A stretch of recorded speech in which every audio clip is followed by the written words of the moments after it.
What's happening now is unprecedented in Earth's history.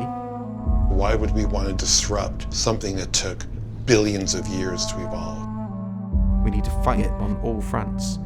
I think it's dawning on us now that this is the big one. So, Racing Extinction is a gripping and often harrowing at points documentary that really highlights humankind's impact on the world's environment and ecosystems. What has motivated you to start doing what you do, but also how you go about it? Wow, boy. Well, I run a little organization called the Oceanic Preservation Society, and it used to be our motto was sort of flippantly, we're not trying to save the whole planet, just 70% of it, but I started to realize that when you're talking about a mass extinction event, that you can't just try to save the oceans. You can't just try to save one species. You got to try to save the whole ecosystem because we're all connected. I felt like I was in a perfect position to tell this story at this point because we just come off of making a film that started to have a significant effect about saving dolphins and porpoises. Yeah. And I thought, and I have a history of like a layman's knowledge of paleontology. I've done 4 stories on it for National Geographic magazine. I wrote a book on paleontology called Hunting Dinosaurs, and I felt like I had a sense of the scale. I just felt like I was in a perfect position to tell the biggest story of our time. My friends in paleontology say that when we look back at the human experience from the Industrial Revolution to the year 2100, World War II will be a footnote in comparison to us, this generation, presiding over what could be the biggest catastrophe that hit the planet since a comet hit 65 million years ago. Or we could be, we have a choice of being maybe the greatest generation that ever lived because we're the only generation that can fix this. By the time our kids are grown up, it's going to be too late. So we're it. There's nobody else to count on but us. The thing is, you're not creating change unless you're pissing somebody off, right?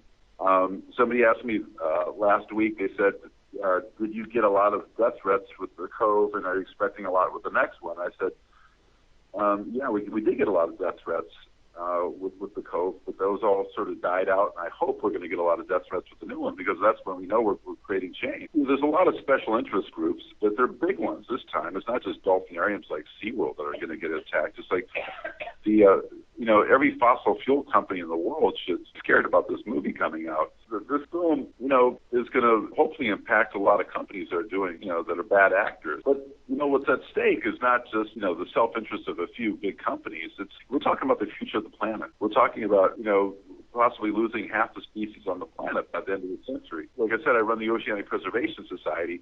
With the current rate of acidification, all coral reefs will be in a state of dissolve by 2050. By 2100, they'll be gone. The only time that you'll be able to see a coral reef in 85 years if we don't change the way things are going on is if you watch a program on the Discovery Channel of how it used to be. But the point is we can, I know from doing the Cove that a film can have a big impact.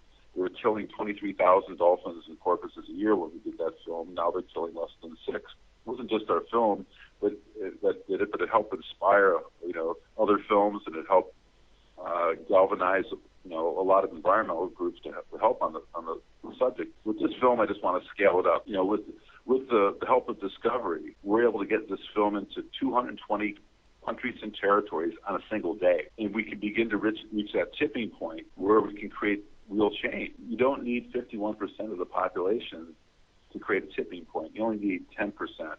Some of the science says 16.5% at the most. Once that amount of people have an unwavering belief in the truth, the rest of the population follows. Discovery has 3 billion people that they can reach. You only need, less than 1 billion people before you have a significant chance of creating that change. The Cove was the first documentary to sweep all the film guilds. Winning the award to me was really about the change it created. That's the exciting bit. I'm in the business of not making movies, but trying to start a movement. This film, I think we just want to scale it up so we can try to solve the biggest issue on the planet, bar none. It's going to appear at 9 o'clock in the UK on December 2nd.